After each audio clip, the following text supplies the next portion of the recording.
say that at this point we are trying to establish a prima facie case to mount that contempt application. However, if the subject is here to say, look, I am sorry, it ends the matter. There will be no need to make any referral. There will be no need to take the matter up at the plenary. So we put it to rest. Having said that, I need you to clarify, as I earlier said. One, you introduced, and Leonard, before I get you to clarify, I need you to take note that certain matters that have already been introduced by you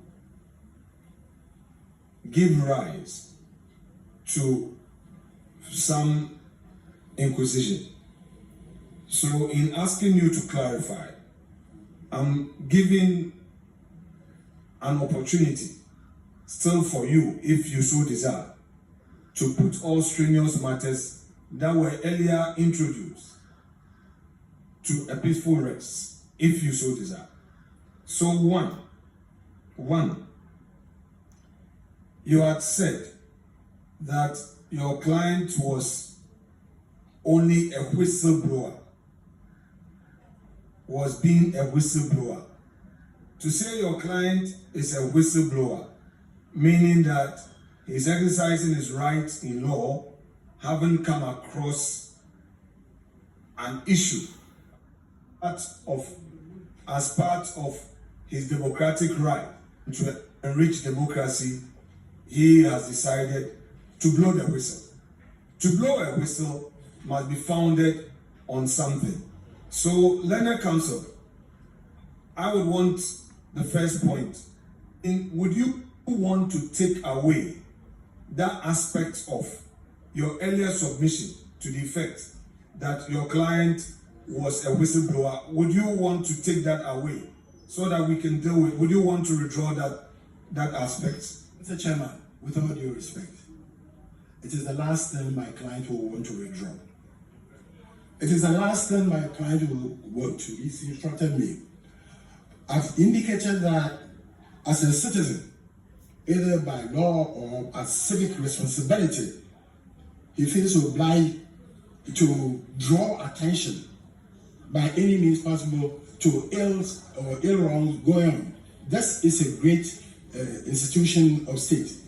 And my client says that he saw something, he heard other things, he was worried, so he came public. It is the obligation of every citizen, as a citizen, not necessarily by law or the Constitution, to speak out to wrongs.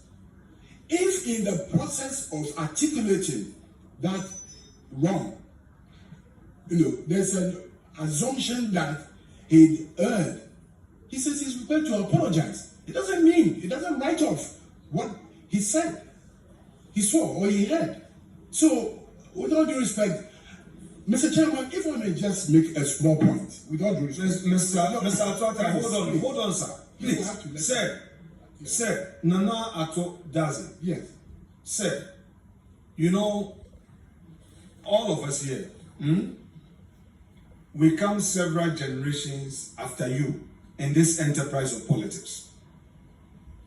At the time you served as chief of staff and even completed your tenure as chief of staff, I was still in school. Please. Sometimes the approach can get things out of hand. At this committee level, we have decided that if you are apologizing, then let us resolve the matter here. But sir, with the greatest respect to you, you had indicated that your client was blowing a whistle. I heard you. I wanted to give another opportunity by way of clarity, because in one breath you say you are apologizing for putting out a statement, and you're doing so because you don't have factual basis to put it out, or that there is no evidence to that claim. Look, if there is nothing to apologize and your client feels strongly about what he has put out, let us then proceed to refer the matter to the Privileges Committee, where he would have his rights in law to come and defend himself, so that we know where we are going. But if you now say that, oh, he is a whistleblower and exercising his constitutional right because he's heard something, he has to say something. Here, whatever that he heard, you and I know that in this country, Ghana, as particularly Accra here, people hear things every minute. Should we begin to be typing things that we hear? I've heard Kojo Mensah has done A, Adwata has done B, Ama Mansa is this. So we say that we are blowing a whistle. Then there will be chaos in the country. So, Leonard, with the greatest respect to you again, I know you are here on the instructions of your client.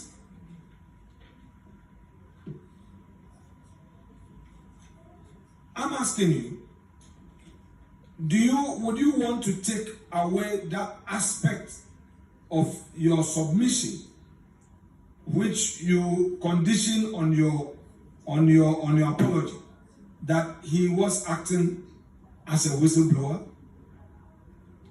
Do you want to maintain it? Yes, no. I don't want to keep you. Please, we respect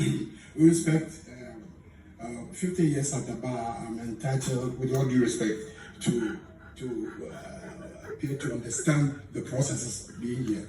Now, I was drawing, and Mr. Chairman, I've tried severally to draw attention to the fact that we were invited here specifically to under Article 103(6) of the 1992 Constitution and Order 14. That's stated here. This is why we're here.